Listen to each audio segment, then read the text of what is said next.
शिवरात्रि की व्रत कथा। आइए जानते हैं शिवरात्रि की व्रत कथा। पौराणिक कथा के अनुसार एक जंगल में एक भील रहता था जो वन में प्राणियों का शिकार करके जीवन का निर्वाह करता था, अपना परिवार पालता था। एक दिन जब वो शिकार के लिए गया तो उस दिन संयोग से शिवरात्रि भी थी। वो शिकारी जंगल में गया, दिन भर शिकार के लिए भटकता रहा मगर उसे कोई शिकार न मिला। वो भूख और प्यास से थक हार कर एक जगह बैठ गया। वो भूख प्यास से व्याकुल था। थोड़ी देर बैठने के बाद वो शिकार की खोज करने के लिए एक पेड़ पर चढ़कर बैठ गया और किसी शिकार का इंतजार करने लगा, क्योंकि पेड़ के पास ही एक तालाब था जिससे उसे पता था कि कोई न कोई जानवर यहाँ पर पानी पीने के लिए जरूर आएगा।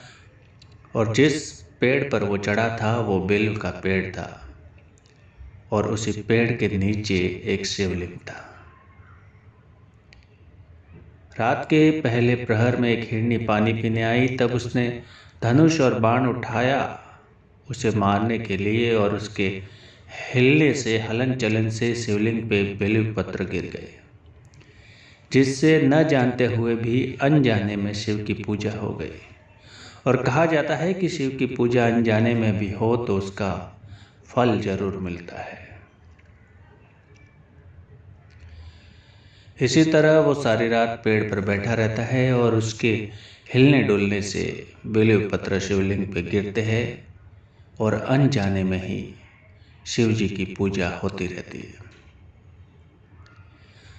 रात में जो हिरनी पानी पीने आई थी उसको उसे छोड़ना पड़ता है, क्योंकि वो विनती करती है कि मुझे जाने दो, मैं घर परिवार वालों से एक बार मिल के आती हूँ, उसके बाद तुम चाहो तो मुझे मार देना।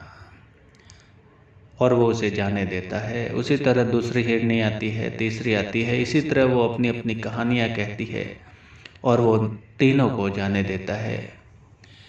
और आखिर में वो तीनों हिरने अपने परिवार वालों से मिल के जब सुबह वापस उस भील से किए हुए वादे के अनुसार वापस आते हैं शिकारी के पास, तब वो उन्हें तीनों को छोड़ देता है, क्योंकि उसे दया आ जाती है, करुणा आ जाती है उसके मन में, क्योंकि पूरी रात से वो पूजा किए जा रहा था अनजाने में शिव की। इसी वजह से उसके मन में करुणा माया उपज जाती है और वो छोड़ देता है उन तीनों को। इस बात से प्रसन्न होकर शिव जी प्रकट होते हैं और उसे वरदान देते हैं। और जिस तरह से उसने उन तीनों हिरणों को जीवन दान दिया, भूखा प्यासा रहकर शिव जी की रात भर पूजा की, तो शिव जी ने उन्हें वरदान दिया। और इस तरह से ये शिव जी की महाशिवरात्रि की कथा है। आपने अगर ये कथा पहले नहीं सुनी है तो ज़रूर कमेंट करके बताइए, और आपने सुन रखी है तो ओम नमः शिवाय कमेंट में ज़रूर लिखिए। धन्यवाद।